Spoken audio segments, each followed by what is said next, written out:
So as for the central nervous system and the peripheral nervous system, which make up our nervous system in general, they can undergo communication in a very organized hierarchy, in a very organized manner, where they can receive input messages and emit out respective output messages. Neurons, which are the building blocks of this whole tremendous nervous system, can also undergo communication with each other through input and output messages as well.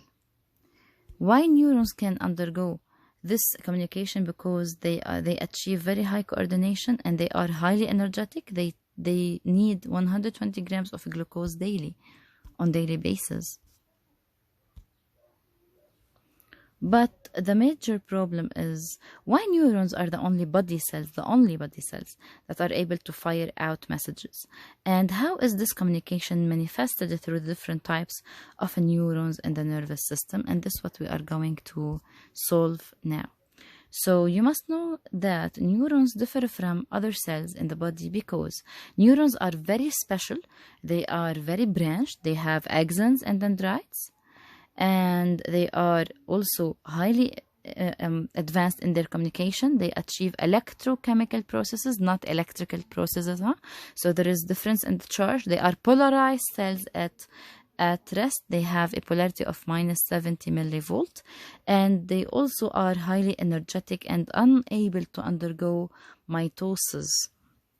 Now, neurons at rest are polarized negatively. Scientists knew that they are negatively charged, and this was really very weird and very wondering for the scientists to act on and to discover why the neuron at rest is negatively charged, not positively charged, and what are the ions or the charges that are responsible for this resting membrane potential. So as we said in the previous video that the neurons are negatively charged from inside due to the 4 reasons where there is unequal distribution of ions in the intracellular medium and extracellular medium, and this is achieved by high concentration of Na+ outside, much greater than that of K+ inside.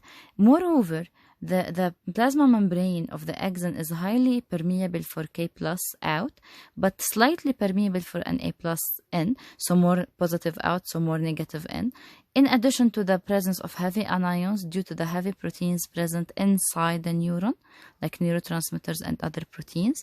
And there is also the pump that act actively in opposite to the gradient, where it release out 2K+, inside 2K+ and out 3 Na+. So more positive out, more negative in. However, the neuron, because it has the minus 70 millivolt at rest, this means that it can sum up some potentials, some stimulations with voltage variations. So neurons can be stimulated. So once a stimulus is applied with a minimum effective stimulation over a neuron inside our body, it is not directly received by the neuron by itself, but rather it is received by the receptors, which are the sensory organs, the skin, the ears, the eyes, the nose, the tongue. And there, the receptors, deep inside, they have dendrite endings, nerve endings of the neuron, which would sum up the different stimulation intensities, and they would reach threshold there, which would generate an action potential at the level of the axon. So the neuron generate its action potential in the axon and propagate its action potential in the axon and exit out its action potential as well by synapse in the axon. So the axon has a very critical and major role in neurons of different types. So once a stimulus is applied to a neuron, its intensity is received by receptors found on the stimulated sensory organs, which are the nerve endings, the dendrites. And once the intensity reach threshold, the neuron would sense this effective stimulation enough and regenerate a message and record a message known as an action potential, where the neuron will be set in action, no more at rest. The action potential generated in the axon hillock, which is over here,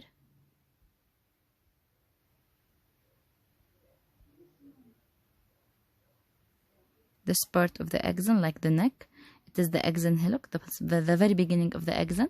So once the stimulation is applied over here, the nerve endings sum up this stimulation to reach a threshold of minus 55 millivolt. Then this threshold would be sensed by the axon hillock, and this would create an action potential over here if there is an oscilloscope, which indicates that this stimulation is needed in a minimum amount to induce out or to set the neuron in activity, no more at rest. All right.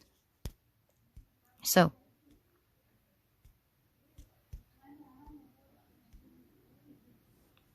the action potential generated propagate along the neuron in one direction, since the dendrites are able to sum up stimulations and only the axon is able to generate action potential, not in the opposite manner.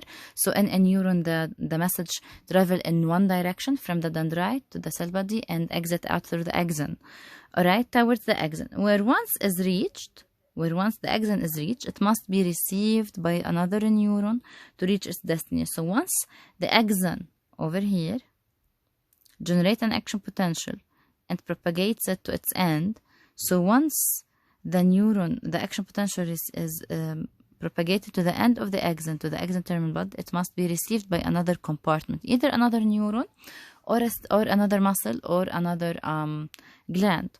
And this would be achieved by synapse, which we will be talking about later on. So how do nerve impulses propagate? And this would be discovered later on. So just as a recap, this is the graph of an action potential. So it indicates that the neuron is no more at minus 70. It increases up to plus 30, and then it goes back to minus 70. So an action potential, by the definition, is the alteration in the membrane polarity from minus 70 millivolt to plus 30 millivolt, and then back to minus 70 millivolt.